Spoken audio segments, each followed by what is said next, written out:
శిక్షణలో క్రమం తప్పినా ఆఖరికి చేయాల్సిన పనిలో కూడా క్రమశిక్షణ లోపించినా కూడా ఈ క్రమం అనేది తప్పితే ఎంత ఇబ్బందికైనా దారితీస్తుంది, ఒక్కోసారి ప్రతిష్ట కూడా పోతుంది.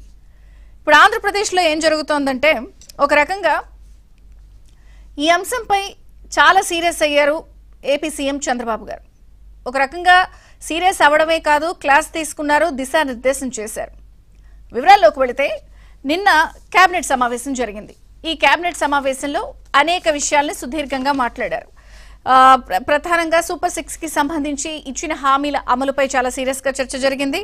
అలాగే తల్లికి వందనం ఇవ్వాలని చెప్పి డిసైడ్ అయ్యారు. అది కూడా వేసవి సెలవుల అనంతరం హామీల అమలుకు రంగం సిద్ధమైంది. అలాగే పెండింగ్ బిల్లులు ఎంత ఉన్నాయి, 1,30,000 కోట్ల రూపాయలు పెండింగ్ లో ఉన్నాయి కాబట్టి ఆ బకాయిలన్నీ చెల్లించేందుకు కూడా ఉన్నటువంటి సోర్సెస్ ఆదాయ వనరులు ఏమున్నాయని పరిశీలించాలన్నారు.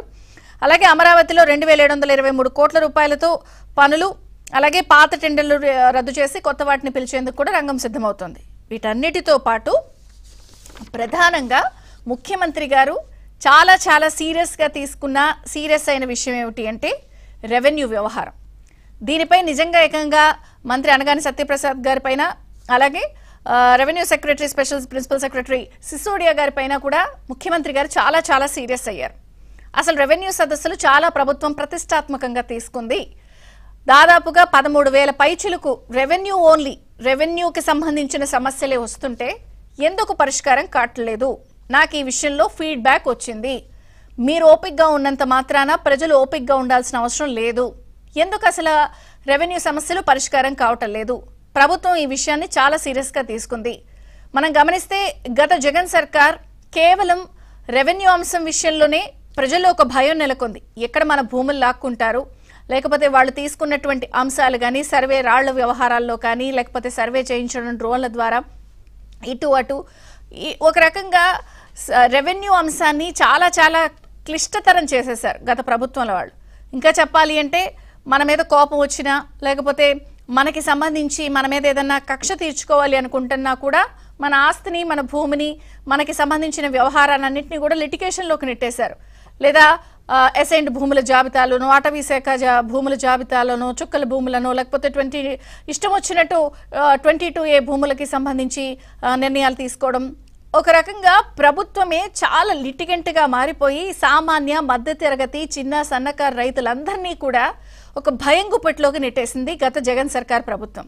అయితే ప్రభుత్వం మారితే ఈ సమస్యలన్నీ తీరిపోతాయి, చంద్రబాబు నాయుడు గారు ఈ సమస్యలన్నింటినీ కూడా పరిష్కరిస్తారు అని కొండంత ఆశతో ఉన్నటువంటి ప్రజలకి ఒక రకంగా చుక్కెదురే అవుతోంది, సమస్యలు పరిష్కారం కావటం లేదు అని స్వయానా ముఖ్యమంత్రి గారికి అందినటువంటి నివేదికల్లో వచ్చినటువంటి ఫీడ్బ్యాక్లో వచ్చిన సమాచారం ఏమిటి అంటే రెవెన్యూ సదస్సులు ఊరికే టైంపాస్గా అవుతున్నాయా, ఎవరు దాన్ని సీరియస్గా తీసుకోవట్లేదా, అక్కడ ప్రజల సమస్యలు ఊరికే తీసుకుని కాగితాలు పక్కన పడేసే పరిస్థితే వస్తుందా అన్న ఫీడ్బ్యాక్ రావడంతో ఒక రకంగా ముఖ్యమంత్రి గారు చాలా చాలా సీరియస్ అయ్యారు.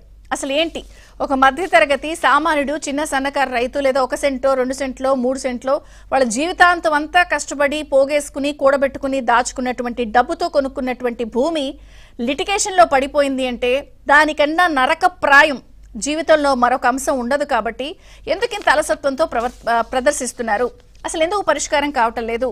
ప్రభుత్వం రెవెన్యూ సదస్సుల్ని, భూ సమస్యలన్నీ చాలా ప్రతిష్టాత్మకంగా తీసుకుని ప్రజలకి మంచి చేయాలి అనుకుంటున్నప్పుడు ఎందుకు జరగట్లేదు అని కొంత సీరియస్ అయిన వ్యవహారం చూసాం, క్లాస్ తీసుకున్న వ్యవహారం చూసాం.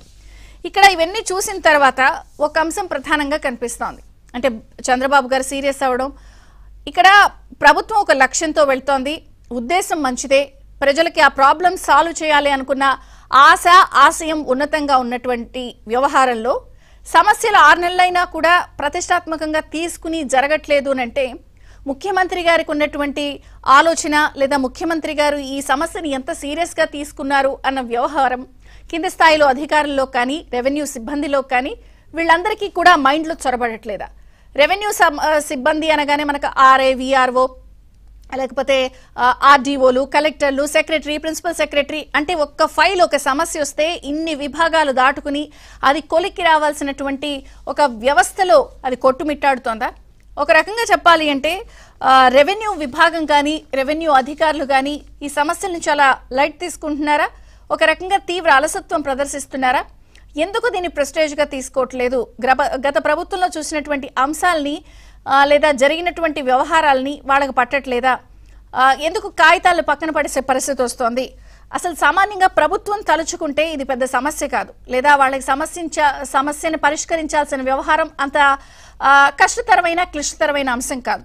ప్రభుత్వం గట్టిగా తలుచుకుంటే సామాన్యుడికి వారికి సంబంధించిన రెవెన్యూ భూ సమస్యలు ఏమన్నా ఉంటే చిటికలో వాళ్ళు చాలా టక్కున వేగంగా స్పందించవచ్చు. కానీ ఎందుకు ఇక్కడ ప్రభుత్వమే ఒక లిటిగెంట్గా మారే పరిస్థితి ఎందుకు వస్తోంది? చంద్రబాబు గారు ఇంత సీరియస్గా ప్రతిష్టాత్మకంగా తీసుకుంటున్నా ఎందుకు లైట్ తీసుకుంటున్నారు? మరి ఈ రెవెన్యూ అంశంపై చంద్రబాబు గారు ముఖ్యమంత్రి గారు ఇంత సీరియస్గా కొరడ జులిపిస్తున్నారు కాబట్టి మరి సమస్యకి పరిష్కారం దొరుకుతుందా, లేదా సమస్యగానే మిగిలిపోతుందా? మరి